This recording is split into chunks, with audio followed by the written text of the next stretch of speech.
Fellow Toastmasters, guests, good afternoon. Today, my intention is to inform you about Bahrain and the battle currently existing between Bahrain and Saudi Arabia. This idea comes from Mr. George Friedman, published in 2011. And before I begin a formality that I have to cover, this brief is not necessarily endorsed and may not reflect the views of the United States Navy or the Naval School College.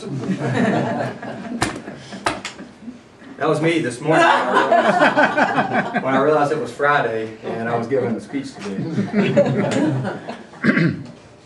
Real quick, Iran, Bahrain, and Saudi Arabia. I'm sure we're all familiar with where these places are in the world, but since I've got this great world map here, I'll bring your attention to this portion of the world. This is where I'm going to be talking about specifically that dot right there. This is a close-in view of a similar map.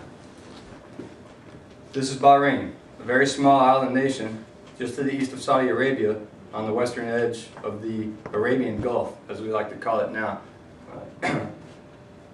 In former years, it's been referred to as the Persian Gulf, but I'll use the term Arabian Gulf.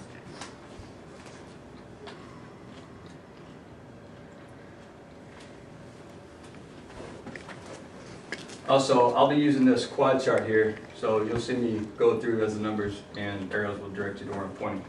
But considering the U.S. withdrawal that happened in Iraq that is complete now, and the pending withdrawal that's happening in Afghanistan to be complete by the end of 2014, there's been a particular item of interest that many parties in the world have been focused on concerning Iran. Can anybody tell me what that might be? Nuclear weapons. Nuclear weapons, yes sir. That's exactly right. Well, Mr. Friedman comes to a point of view that that just may be a shiny object that the world shouldn't really be focused on as a threat to the region. More so the population perspective, as I've got up here. I'll go into that a little bit more in a moment. As you can see, on this map here, I've got boxes drawn. Your green box represents your government leadership. Your purple boxes, plus the blue box, which I'll get to in a moment, represents your population majority. So purple, population majority, green, government leadership. As you can see, there's a heavy Shia population in Iran with a Shia leadership. The Shia population in Iran is above 90%. In Bahrain, you've got a majority Shia population with a Sunni leadership. You've also got Shia populations in Oman and Qatar. You've got a Shia population in Iraq with Sunni leadership. Just the opposite in Syria. Sunni population majority, Shia leadership. Saudi Arabia is an interesting case. Hunted for the leadership sect, Shia versus Sunni, for the House of Saud and the royal family there, and was unable to identify a specific one. That being said, the Sunnis are the population majority in Saudi Arabia. Now, why is this important? And how does it link into Bahrain? Well, the reason is Bahrain is Mr. Friedman's test case. There's been a Bahrainian uprising occurring over the past couple of years. The Shia population within that Bahrainian territory has become unrestful, and they're becoming agitated at the Sunni leadership and what they're doing to suppress the Shia rights, so to speak.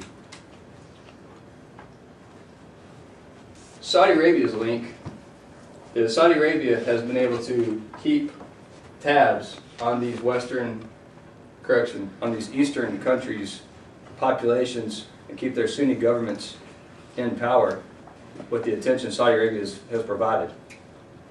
As you can see, Saudi Arabia has got issues on the border with Yemen, as well as concern with the Iraqi border with Syria.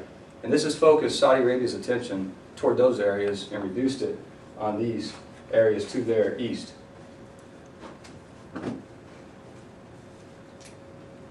which makes Iran and Tehran happy, happy, happy.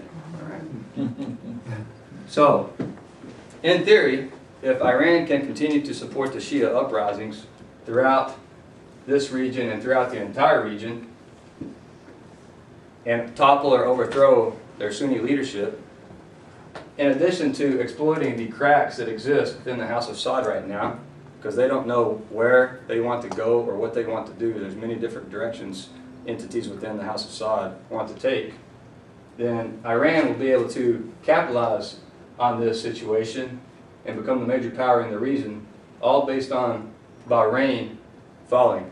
Bahrain is also the home of the U.S. Fifth Fleet, which is the grip, which has got the grip on the Persian Gulf and the oil pipeline that runs through it. So, in summary, the region is on the precipice of Shia rule and Iranian domination. Pending any questions, that concludes my report.